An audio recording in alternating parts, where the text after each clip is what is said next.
is to train on the controls for webinar hosts in a Zoom webinar. Assuming that you're already basically familiar with the Zoom interface, we have on the right a group of attendees, people who have the ability to speak and to show their camera and their screen. Our panelists, people who are merely observing or receiving the broadcast and watching, are attendees. Mm-hmm. One of the most important things you might do with attendees is to actually promote them to a panelist, which is to make them a presenter, or give them the option to present when they are ready. Generally, a participant will not be allowed to talk. We are allowing people to join, and we are forcing their microphone to be muted, because we don't want any background noise, we don't want any interruptions during our broadcast. If for any reason an attendee needs to speak, it's up to the host to give them that privilege. Panelists will have the ability to mute themselves and to turn on and off their webcam at their own discretion. Hosts will be able to do some of that. I don't know if hosts can control others' webcams, but I think that they can control a panelist's microphone to mute them. I can mute myself and unmute myself. You could make me a panelist if you want. Let's see. But if I made Tim a panelist, I should be able to do that. And where'd you go? It's rejoining. I'm rejoining, it says on my screen. Okay. That's good to know. If we ever need to promote somebody to become a panelist, it's going to take a minute or so for them to actually be given that privilege. So once Tim's Zoom restarts, he should join the meeting as a panelist and appear in this list. It's taking a little while. It might be this computer's operator. Okay. Or operating system isn't super fast. Okay. Tim, here you are. So I can't control your webcam, but I can do some of this. Looks like I can control your feed. So I can control your webcam, perhaps. Yeah. Yep, looks like I stopped it. I can make you a host, which I don't know if that makes you a co-host or that replaces me as the host. I can demote you back to attendee, and I can remove, apparently, the ability to record. I can do other things like put you on hold so you can't speak anymore. Or I can totally kick you out of the meeting. Good. Just for convenience, there's an extra chat window here. It looks like it defaults to a private chat so that it will only be visible by Tim and myself. Apparently, I can also talk to panelists or panelists and attendees instead of just everybody or private messages. This is Skype, so I'll put that away. In order to be able to be seen, someone will have to be a panelist. Tim, I'm going to ask you to share your camera again. Okay. I hit start my video.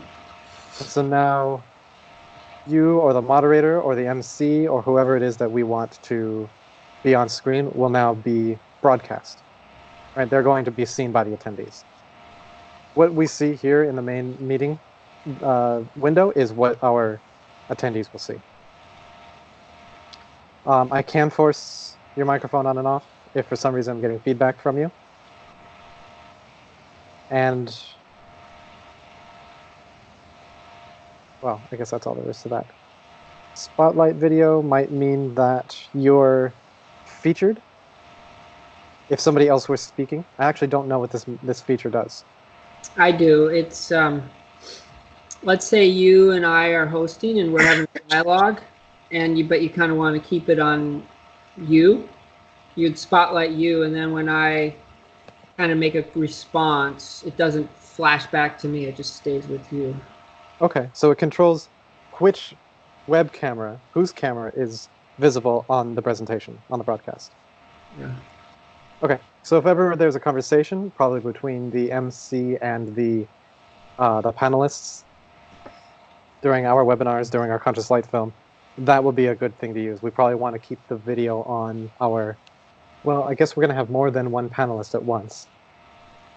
So we may or may not want to spotlight either of them. We probably want to show both of them at once. Whoa. Welcome. I promoted Marshall. Welcome to me. I got a big bell ring. What is that? It's feedback, and I don't know why, because I tried muting you. Well, It it's shows Skype you. is on too, so it's we got Skype and we got Zoom.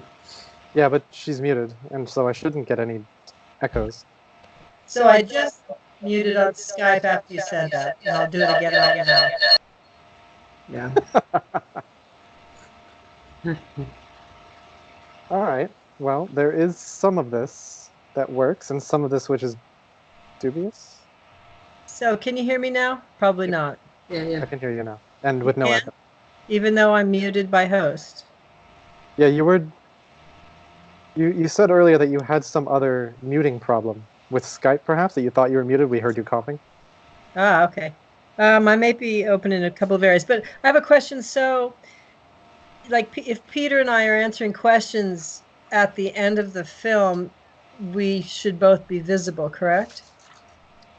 Yeah, Like- I would say that the panelists, whoever it is that's talking, probably not the MC or whoever it is that's kind of hosting, or the master of ceremonies should probably not be visible, but that the panelists, you and James or whomever, should be visible.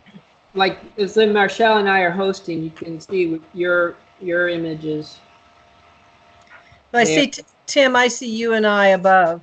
Yeah. There. And whoever's talking, you can either pin them or spotlight them. Because I mean, I was feeling like at the end of the film, it's either going to be Peter and I or Blythe and James. And so I would expect that Peter and I would both be visible. The question, either one of us might respond. It'll be like this, where you and Peter would be shown above. And then once someone starts talking, then like right now, I see my face large in the middle. Yeah, I think he pinned you though too. I did. I'm trying to figure out if there's a difference between. Actually, I spotlighted you.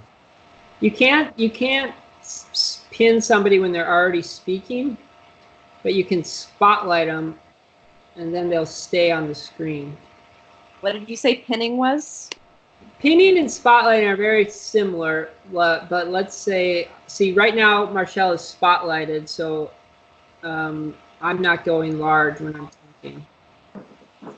Well, I might not be going large because I'm muted, but. So what is pinning then? Let me explain in a different way. So. A pin sticks you to the screen, whether you're talking or not. A spotlight should do something else. Now, a pin will do that, and spotlight will do that, but you can't. It happens when Ben or Vanessa is talking to a person asking a question in the other Zoom situation where the other person is talking, so they're pinned and they have a big screen. Let's say they're just kind of sitting back on their chair and not a good image, so I have to spotlight Ben and then he'll be front and center. But I can't pin him because the other person's already pinned. So I don't know if that makes sense, but they're very similar. Not sure what's going on with your camera or altogether, Tim, but you were speaking, but it was like delayed and with. So This computer that I'm on is a slow processor. Yeah, I don't think it's going to work for this because when you were speaking just then, I was hearing it. I was hearing you, but the camera was just picking up, occasional movements, and your mouth was rarely moving. So. Yeah, no, I don't use this for the webinars. This is just the home computer. So I still don't understand the difference between pinning and spotlighting, but that's okay. I don't know if it's probably not important. It's what we want to do is make sure that somebody who's speaking is visible, and it should be automatic. If it's switching too much, then we can pin the person that we want. No, then you spotlight it. Right, because my question would be like, if we have, let's say we have two presenters, who are answering questions, but maybe we don't want or need the person asking the question to be on video. I don't know, we'd have to make a decision about that, but then, yeah, how do we make sure to either, I don't know, not have it going back and forth between three people. If three people are talking, maybe they just have the video remain on the two presenters or something. Darren mentioned that the cameras and even the microphones of the viewers, the people asking questions, wouldn't necessarily be, they wouldn't be seen. They might just it's just audio questions, perhaps, Yeah. right? They're actually not going to speak. They're going to give their questions via the On Q&A chat. screen. Okay. Right. By webinar in particular, you'll never see the participants. But because we haven't been doing webinars, we've been doing meeting rooms. Got it. Right. So the pin and spotlight probably aren't a big deal since we're only going to have two people presenting. You probably don't even have to worry about it. But Okay, got it. Pin is for your view, spotlight is for the broadcast. okay. Okay. I'm gonna have to jump off. Is there anything else key before I get on for the test on Friday? The last thing I think is the Q&A, which ought to be pretty straightforward. Can somebody open a question, send a question to the Q&A screen, please?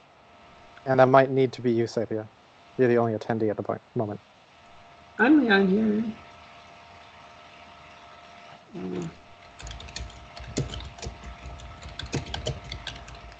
Sapia, I see you sent it to the chat. Do you have a Q&A button? Oh yeah, Q&A is to the left of chat, Sepia. There we go. There we go. Okay, so this yeah. is going to be what the moderator has to be focused on. The host is not really going to be paying attention to the questions, but the master of ceremonies, not the moderator, but the master of ceremonies will be paying attention to this. So we'll be monitoring as perhaps if we're interested, if we have extra attention for it. Our job as host will not be that. This will be the job of the MC. Right. I would be the moderator, so this is the part I need to know. Okay. So what you can do is you're going to collect these different questions here. I don't think I can. They'll probably show up in a list here from everybody who has questions. And you probably have to watch the chat as well, because some people will put their questions in chat not knowing the difference or where we want them. Right. And what you can do is it looks like you can mark a question and you can answer questions either here in the actual Q&A. I could answer questions right. So hopefully the participants would answer questions there. Yeah. If they would, then that would work. You can do the same thing here. You can speak to someone specifically if they're asking their questions through the chat. Got it. You can send them their answers there. Those will be less interesting questions, like, what time is it? And so the participants would, I'm sorry, not the participants, the panelists would also be able to see all questions and answer all questions, not just the moderator? I think so. Can Tim and Marshall see the Q&A history? Well, yeah, I'm a panelist, though, I think. That's the question. That's the question, yeah. I can see the question from Sepia, but you can send a question to all